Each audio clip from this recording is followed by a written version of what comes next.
Strider. He is an 8-year-old dog, fairly healthy, good condition. However, he does experience some arthritis and some hip issues. And so when working with dogs that have skeletal disorders and or are suffering some of the muscular and joint deteriorations, what we want to do is make sure that their program is just based on kind of a nice, consistent pace. We don't want anything that will be pounding on the joints and or muscles. We simply want to keep them moving, although they may be suffering some muscular issues. We don't want that to be a deterrent for the rest of their health. So there are things that you can certainly do for dogs that experience some of that by giving supplements and or talking to your vet to see if there's anything that they can recommend to alleviate some of the pain that they may be feeling. In Strider's case, it's just mild, so we just keep him at a nice pace. So when you're working with your dog, you always want to kind of be paying attention to facial expressions and or if it seems like the movement is easier for them at one level to another. Certainly you don't want to overstress the dog from a physical standpoint.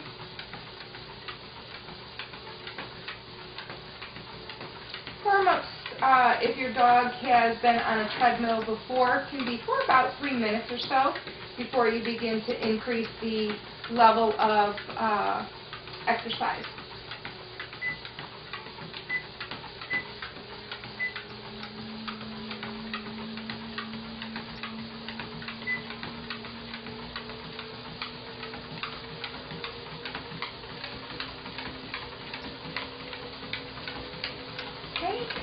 This is a perfect example of a dog that's kind of having a little bit of stress on the increase. As I said, although he's experienced on it, he does have moments.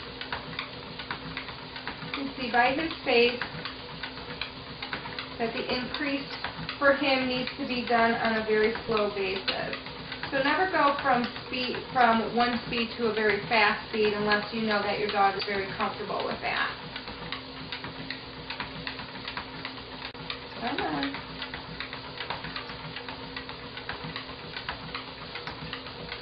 That's a good boy.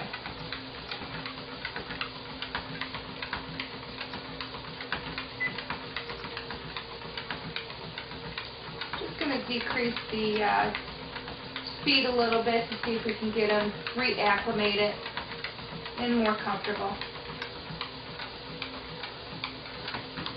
Not about how fast they can go. Come on, buddy.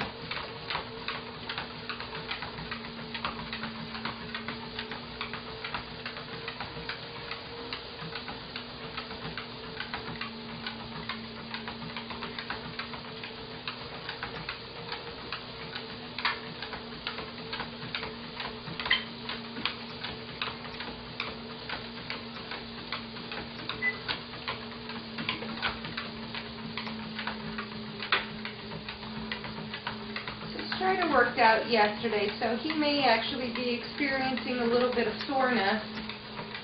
So we'll just keep him on a nice low level.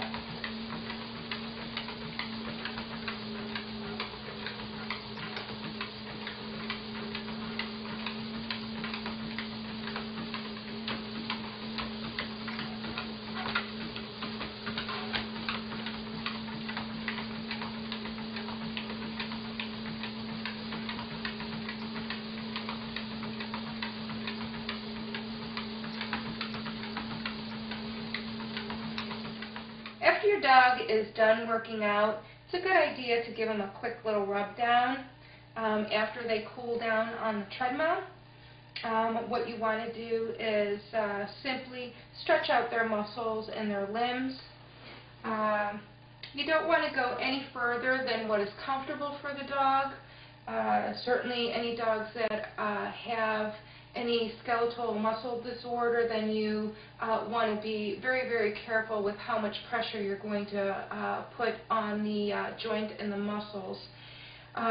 Don't think that if you just stretch them really hard that it's going to loosen them up any more, particularly when you're working with dogs that have arthritis. It is what it is. The best you can do is try to help ease any of the inflammation and or discomfort that they may have. So the idea is to alleviate that and not actually cause more. So when you're stretching your dog out, you always want to work close to the body and just simply stretch out their muscles.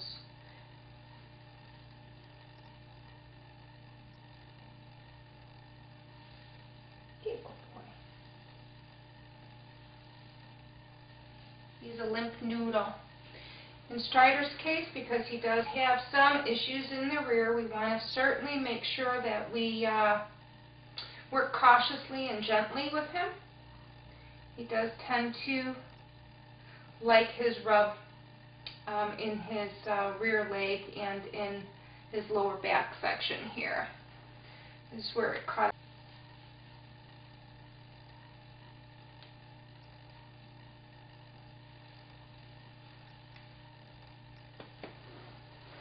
And once they're done, again, depending upon how bad your dog is, you certainly want to roll them over so that you can get both sides, right, Mr. Boy? Both sides, yes. Oh, yeah, that's good.